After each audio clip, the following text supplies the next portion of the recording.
Hi everybody. Today we're going to be talking about two different components of fitness, agility and flexibility. Now what is agility?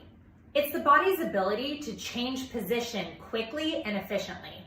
Think of things like ladder drills, cutting drills maybe in football, a shuttle run, plyometrics like the box jump or a broad jump, using that muscular force quickly to change the body's position. Our muscles are made up primarily of two different types of muscle fibers, fast twitch and slow twitch. Fast twitch fibers are anaerobic, meaning they don't use a lot of oxygen to work, but they only can work for a short amount of time. Think of running a 100-yard sprint. Slow twitch fibers are aerobic, meaning they use oxygen. They will last longer and be slower to fatigue, but do not create force as quickly. Think of running a marathon. Your muscles are working at a slower pace, but for an extended amount of time in comparison to a sprint. Most of us are born with a 50-50 split combination of fast twitch and slow twitch fibers.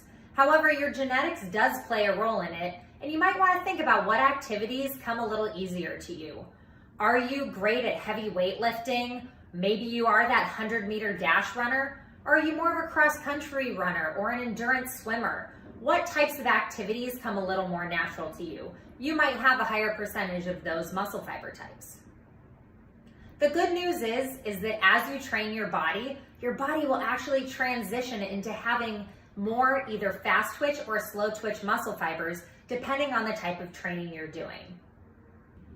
Now, agility uses more fast twitch muscle fibers. So if you want to improve your sprinting speed, you want your agility to rise, you're going to work on creating new fast twitch muscle fibers by doing things like shuttle runs and box jumps and burpees and a little bit heavier weightlifting, things that use force quickly.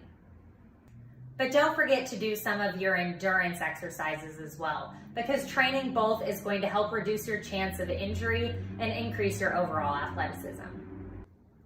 Now let's talk about flexibility. Flexibility is the range of motion of your joint. Now that includes the actual bone structure and all the muscles and connective tissue surrounding that joint that will allow that joint to move. Some common activities that have flexibility as their main component of fitness include things like yoga, Pilates, Tai Chi, and just general stretching programs.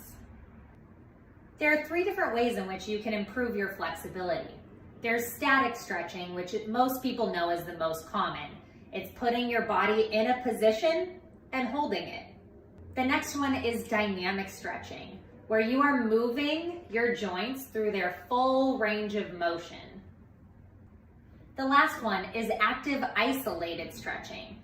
It would be where you're putting your body through its range of motion and then holding at its end point for a few seconds. The level of flexibility that you have today could be controlled by different factors. Your genetics play a little bit of a role. Are your parents really flexible and so are you, or vice versa? The types of activities you are doing most often will also determine your level of flexibility. Age and gender do play a factor. The reality is, as we get a little bit older, our body is just not as great at doing certain movements anymore, and we do lose some of our flexibility. Our core body temperature also plays a role in the amount of flexibility that we have through our joints. That's why we always want to do dynamic warm-ups first, do our activities, and then focus on stretching at the end when our body is nice and warm to gain the most flexibility out of that session. Increasing your level of flexibility is great for your health. It improves your posture, it gives your joints more freedom of movement, it increases blood circulation through your joints, it also helps prevent injuries and muscle imbalances, and can also improve the elasticity of your muscles and tendons. Want to improve your flexibility? Here's what you have to do. You have to spend at least 10 minutes of focused stretching, whether that be static, dynamic, or active isolated stretching 2 to 3 times a week just to maintain your current level of flexibility. If you really want to ramp it up and become more flexible, for 6 to 8 weeks, you need to increase that number to 5 to 7 days a week. The good news is, once you've improved your flexibility after those 6 to 8 weeks, it only takes about 2 to 3 sessions a week to maintain that level of flexibility. So time to go out there, do a great dynamic warm-up, work on some of your agility, and don't forget to stretch afterwards for some increased flexibility. Have a great day.